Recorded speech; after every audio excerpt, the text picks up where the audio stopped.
Today I'm making a giant apple slab pie. This is perfect when you need apple pie to feed a crowd. So let me start with the dough. And I'm starting with my softened butter. Yes, this is not a traditional pie dough recipe. It's a hybrid between a pie dough and a sweet dough. So it does have a little sweetness with added sugar, and I use icing sugar. So it lends to a nice tender consistency that's easy to roll right after you make this dough. And you'll notice I'm doing this by hand. I want to be able to show you that this is a recipe that you can make start to finish without pulling out electric beaters or a mixer. So I treat this dough in terms of method like a cookie dough. So I'm creaming the butter and the icing sugar together.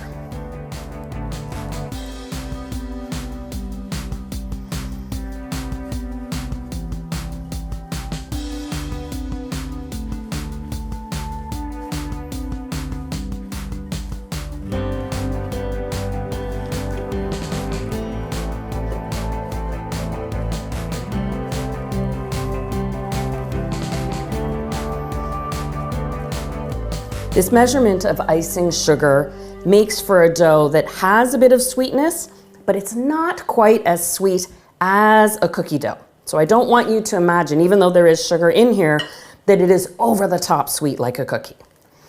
All right, now for my eggs.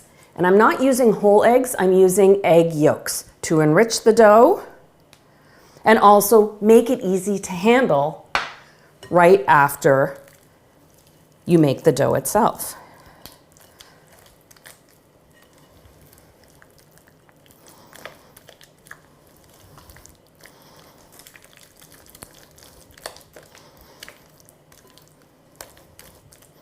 I might as well add my vanilla at the same time to give it a little bit of flavor. If you'd rather, you could add a little bit of lemon zest in place of the vanilla, or you could add both. It depends on what your filling is. This apple crumble slab pie has the dough at the base, an apple filling, a crumble topping, and then I finish it off with a nice drizzle of a glaze.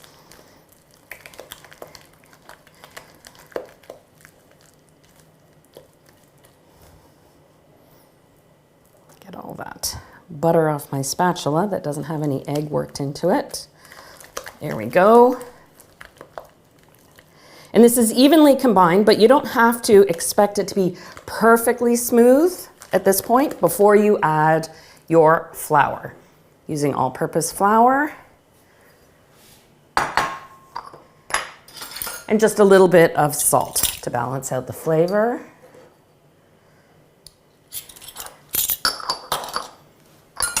I don't want to forget. Having my measuring spoons reminded me, I do need to add 2 tablespoons of milk, just to balance out the moisture and make the dough easy to handle.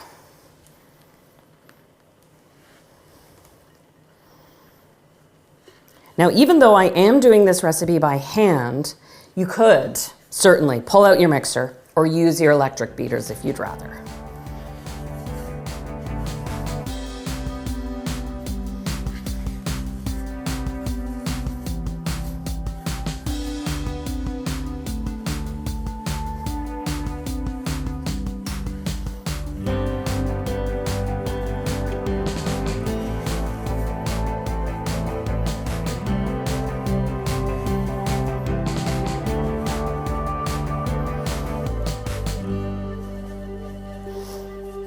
You can really see the dough has a nice richness to it, thanks to those egg yolks. Kind of a butter yellow color.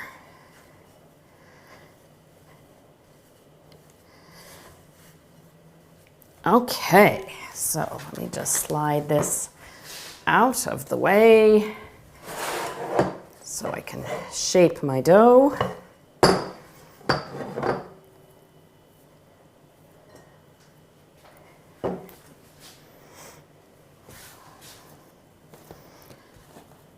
Now, right out of mixing it, you may find it's a bit sticky to handle, but as it sits, it will absorb moisture. You can pop it in the fridge if you want to make this ahead of time, You are welcome to do so. You'll store it in the fridge like you would a pie dough or a sweet dough, but you do want to pull it out a good half hour before you roll it to soften it, because in the fridge it will definitely firm up.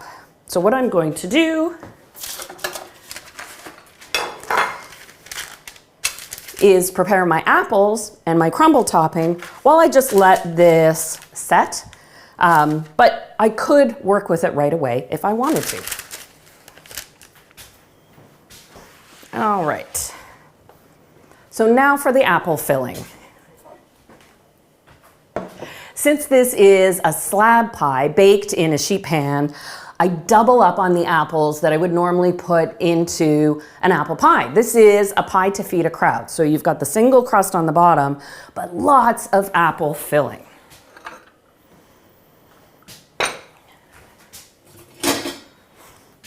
I've got 2 kilos of apples, and you want nice tart apples. A baking apple could be a Granny Smith, could be a Honeycrisp. I've got Spartan because they're available and in season right now. In addition, I've got sugar, lemon juice, a little bit of flour to absorb the moisture, cinnamon, and a little nutmeg. I'll add my granulated sugar, which is actually about the same amount that I would add to a single apple pie. So half the amount in proportion to the apples. That's because with the crumble layer and the glaze I'm putting on, I am layering in the sweetness in little amounts. The flour helps absorb the juices from the apples. I'll add my cinnamon, little nutmeg, and some lemon juice to balance things out and keep those apples nice and bright.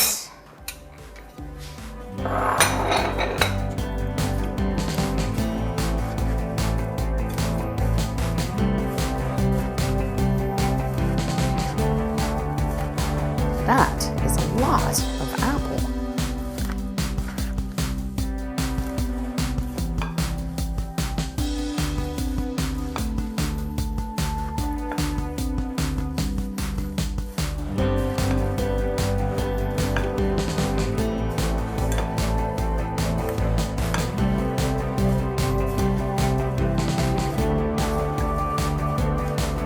Okay, I'll set that aside.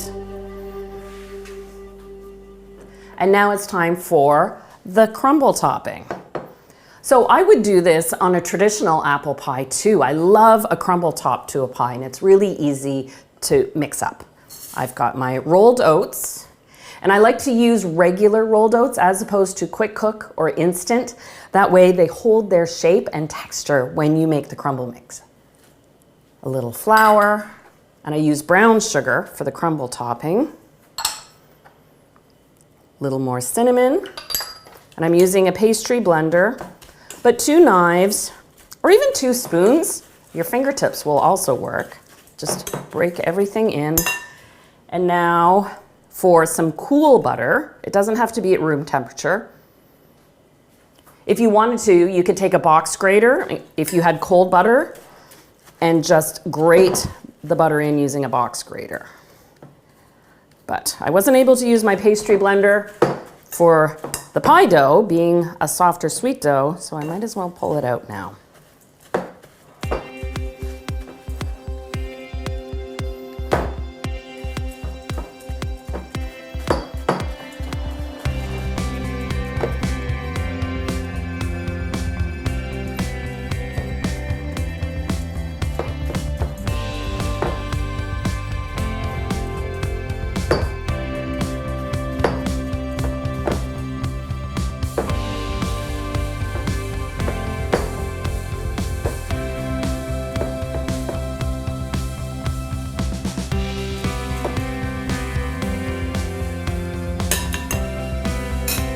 Who am I kidding? I want to use my fingers.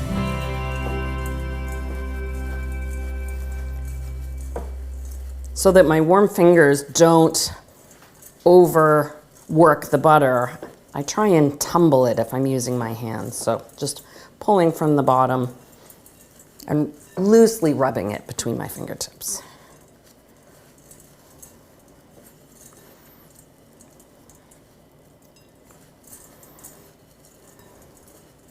So even though I'm going right from making the dough, prepping the apples, making this crumble topping, you could space this out depending on your time. Make the crumble topping ahead, pop it in the fridge. You've got your dough you can make anytime. But really, when it comes to an apple pie for a crowd, that means you probably have a lot of people coming over. You can fully assemble and bake this apple slab pie a day ahead of when you want to serve it. All right, we've got some nice crumbly pieces. The butter's evenly distributed, so I can set that aside. Now that I've had my fingertips into the crumble, I'm gonna go wash it, and then it's already time to roll the pie dough. Okay, let's put this slab pie together. I'm using a small style, a jelly roll pan, so you want to pick a baking tray that has a lip to it. I'm using a traditional baking tray. If you have a ceramic dish that is about this same size, it could be any shape. The idea is you're going to line it with the pastry, put in the apple filling. It's got that surface area so you can scoop or slice the pie easily. Got my pie dough here, some flour for rolling. Oh, a little tip. You don't want to grease your tray, but this is habit. I do it with my apple pies as well, traditional pies. A little dusting of flour in the pan means it's easier to get those slices out. So, light dusting of flour. I've got my pin. And now, you're probably wondering why I shaped the dough into two pieces when it's only going to line the bottom of this pan. That's simply because it can be difficult to roll a single piece that big to get into your sheet pan. So I do it in two pieces. And so I'll roughly shape my disc into a square. So you can see the dough is still pliable. It's soft, but it's had a chance, just while prepping the apples and the crumble, to sort of absorb, the flour's had a chance to absorb the moisture. But use flour to roll as you need. A little tip. If you're looking to manage your time and make your dough ahead of time and you've stored it in the fridge, make sure you really knead that dough before you start rolling it to avoid any cracks. This is not traditional pie pastry, and it can handle a little bit of handling.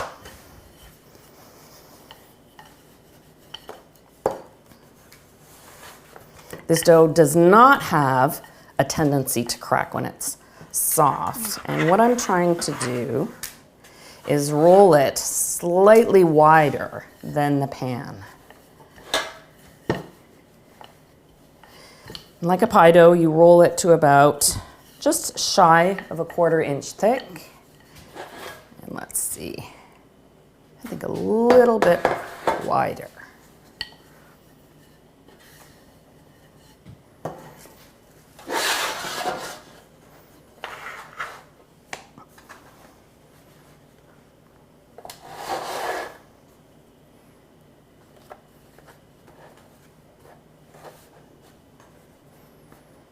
So it can hang over the edges a little bit, but you can see this one piece filled just over half of the pan. So now I can roll the other half. And it's okay that the two layers overlap because no one's going to see the bottom of the tart and the apples will compress it together. Just gives more strength to the tart shell in the middle. Just bear in mind you're serving this apple slab pie in the pan, just like you would an apple pie. I don't think anyone would expect anything different.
Now, I'll leave it up to you if you feel like trimming off the edges, but what you can do is create a little pinched edge like you do for a traditional apple pie. So I tuck in my outside pieces.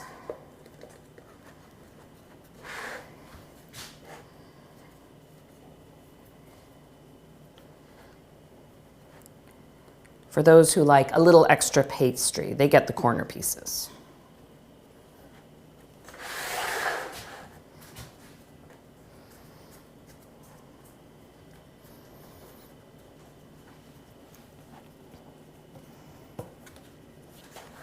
Okay, I'll just press that. And then I'll just do a pie dough move.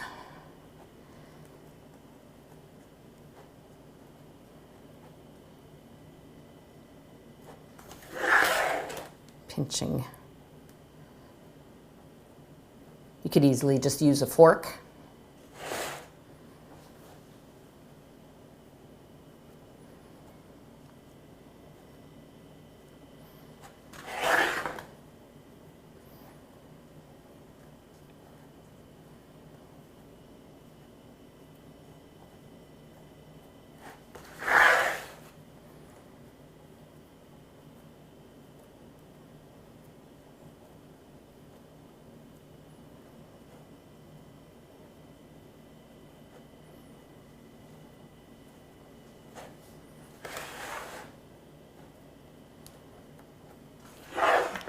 All right, now for this big bowl of apple filling.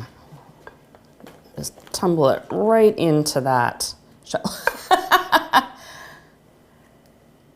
I accidentally left an apple core in my filling. That would be an unappealing treat to discover.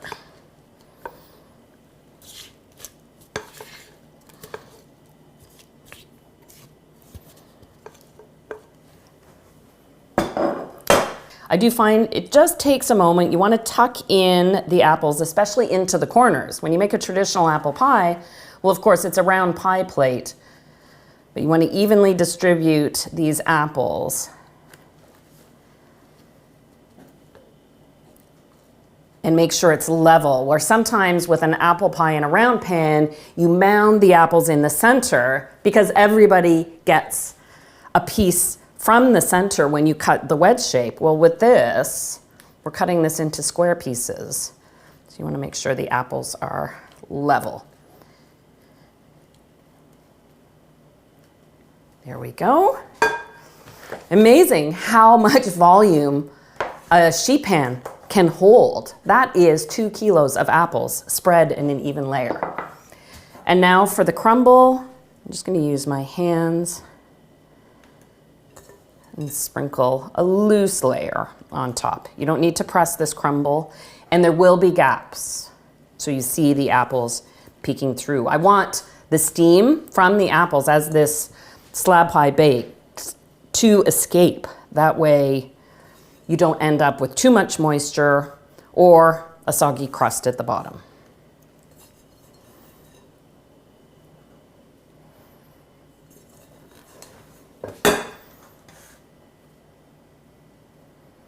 All right, can you believe it? You make the dough, you make the filling, you make the crumble, and it's ready for the oven. I've preheated my oven to 375, and this takes about 45 minutes to bake. A traditional apple pie normally takes closer to an hour, but because of the surface area, the filling is spread out, it doesn't take quite as long.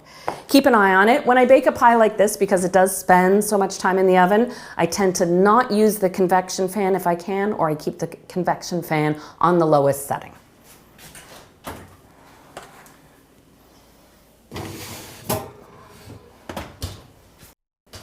So while the pie bakes, here's a little look at the cookbook where you can find this recipe. Writing cookbooks is my absolute favorite thing to do. So I'm thrilled to share with you my latest book, Anna Cooks. While you might know me for my baking, this book explores my savory side. with over 125 recipes for breakfast, lunch, dinner, even snacks and nibbles, and of course, I have to include dessert.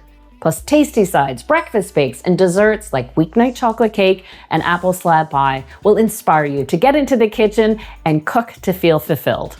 No matter your cooking experience, I'll be with you sharing advice on every page to let nothing stop you from making delicious dishes. Anna Cooks is available now wherever you buy your books.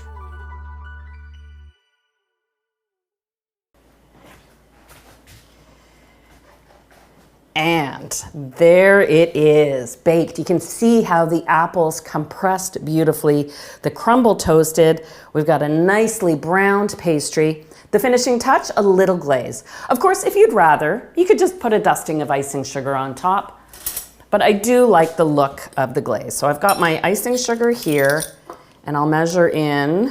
I'll start with 2 tablespoons of milk. See if I have to add a little more. I don't even bother with a whisk, I use a fork because that's what I'm going to use to drizzle. If you really wanted to get fancy about it, you could replace the milk with some orange liqueur. But I leave that up to you.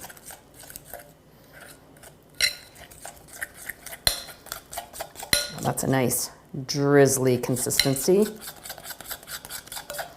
I don't bother sifting the icing sugar when I make a glaze. Once you add the liquid, all the lumps work through.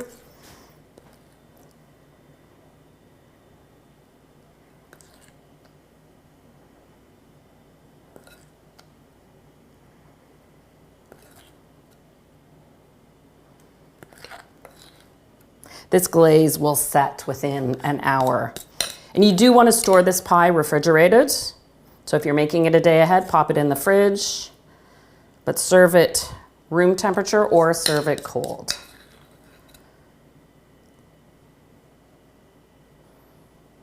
Ah, gorgeous, gorgeous, gorgeous.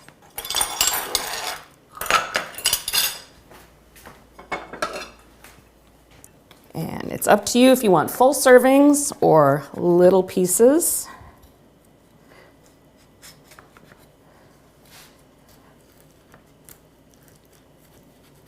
You don't need a sharp knife. In fact, I should probably be using a butter knife so I don't scratch my pan.